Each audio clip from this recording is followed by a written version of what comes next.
मैं अपनी वाणी की शुरुआत एक खास बिंदु से शुरू करता हूँ। एक राजा के राज्य दरबार में राजा के मन में एक ख्याल आया कि मुझे जीवन का सत्य कैसे पता चले, कि जीवन का सत्य क्या है और जीवन का राज क्या है। तो उस राजा ने अपने यहाँ पर बड़े बड़े महान विद्वानों और पंडितों को बुलाया और बुलाकर के महान संतों से और विद्वानों से ये प्रश्न किया कि हमारे जीवन का सत्य क्या है। तो महान विद्वानों ने और पंडितों ने अपने मन में आए हुए कई बातों का प्रस्ताव दिया कि कोई व्यक्ति कहता है कि हमारे जीवन का सत्य है कि हमें जो कर्म करने को मिला है वही कर्म करना चाहिए, और अगर गलत कर्म करते हैं तो हमें उसका परिणाम भी गलत मिलता है। और कुछ लोगों के मन में अलग अलग विचार आते और कुछ लोगों के मन में अलग अलग विचार आते, लेकिन किसी ने शास्त्रों का ज्ञान दिया और किसी ने अपनी वाणी का उपयोग किया।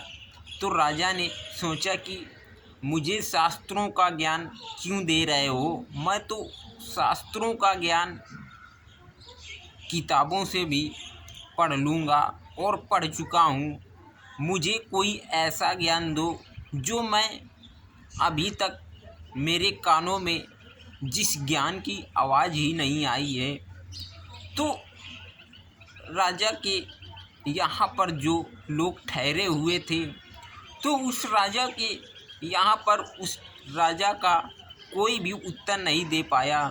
कुछ दिन बाद एक राजा के यहाँ एक महात्मा आए और उन महात्मा से राजा ने पूछा कि महात्मा जी, हमने अपने राज्य दरबार में कई लोगों को बुलाया और बुला करके उनसे पूछा कि जीवन का सार क्या है। तो लोगों ने कुछ अलग अलग जवाब दिया। कोई बोला कि शास्त्रों के बारे में, और कोई कुछ बोला, कोई कुछ बोला, लेकिन मुझे कुछ समझ में नहीं आया। लेकिन आप ही बताओ कि जीवन का सार क्या है।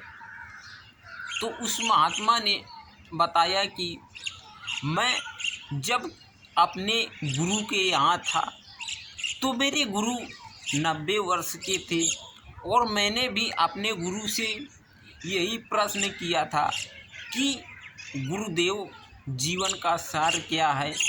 तो मेरे गुरुजी ने मुझे अपने हाथ से निकाल करके एक ताबीज़ दिया और मेरे हाथ में बांध दिया और बोला कि जब तुम्हें कोई भी रास्ता ना दिखे, तुम्हें संकट आ जाए और तुम्हारी आखिरी सांस चल रही हो, तो इस ताबीज़ को निकाल करके पढ़ लेना, और जब ये ताबीज़ पढ़ लोगे तो एक दूसरा रास्ता ज़रूर निकल आएगा। तो उस राजा ने कहा कि लेकिन ये कैसे हो सकता है। वो जो महात्मा राज दरबार में आए थे, तो वो महात्मा भी अब 90 वर्ष के हो गए थे। उस महात्मा के गुरु ने 15 वर्ष की आयु में ही वो ताबीज़ दे दिया था। लेकिन वो ताबीज़ गुरु अपने शिष्य से बताया कि ये ताबीज़ तभी खोलना जब तुम्हारी आखिरी सांस चल रही हो। उस महात्मा ने फिर राजा को ताबीज़ बोला कि मैं ये तुम्हें ताबीज़ दे रहा हूँ, और जब तुम्हें कोई भी आपत्ति पड़े, तुम्हें कोई भी रास्ता ना दिखे और समझ में आए कि अब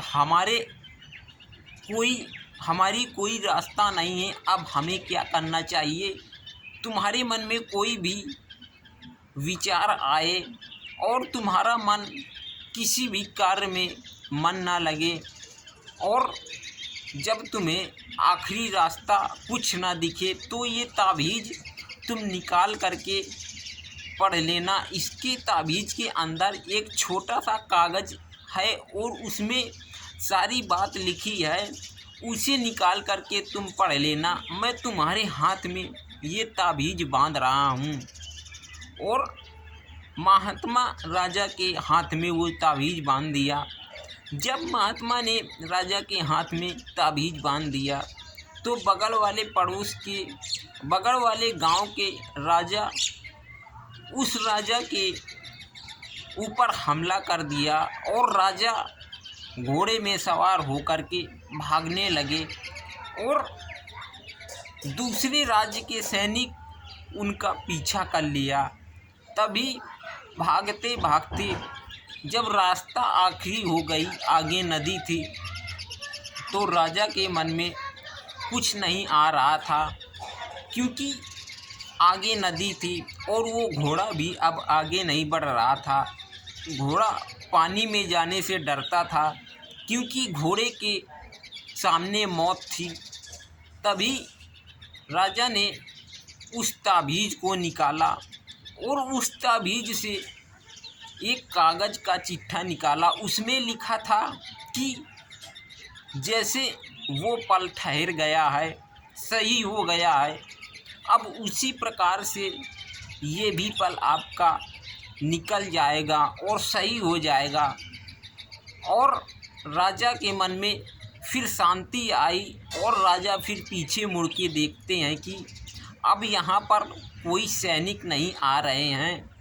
अब हमें संतोष हो गया कि वो महात्मा जो हमें कागज़ दे गए थे, जो ताबीज़ दे गए थे, वो ताबीज़ यही जीवन की सार थी कि जब तुम्हें कोई भी रास्ता ना दिखे तो इस ताबीज़ को निकाल करके पढ़ लेना, क्योंकि उसमें लिखा था कि जैसे वो पल निकल गया है, ऐसे ये भी पल निकल जाएगा।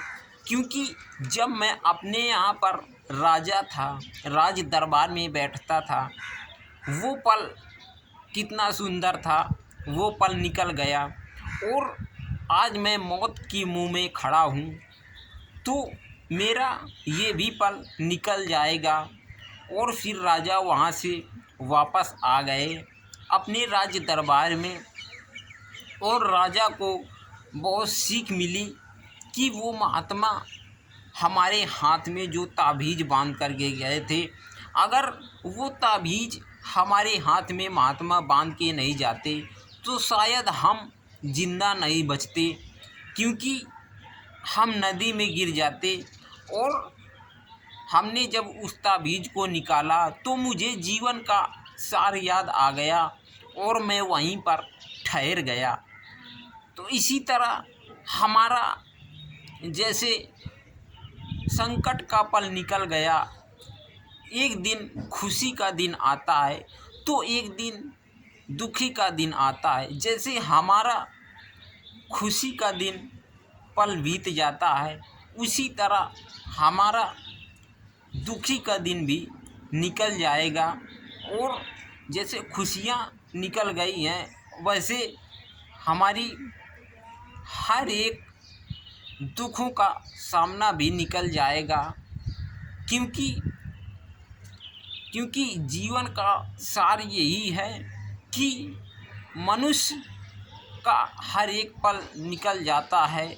जैसे उसकी खुशियाँ निकल गई, लेकिन फिर उसके आगे संकट आया तो वो संकट भी निकल जाएगा, उसे चिंता करने की कोई ज़रूरत नहीं पड़ेगी।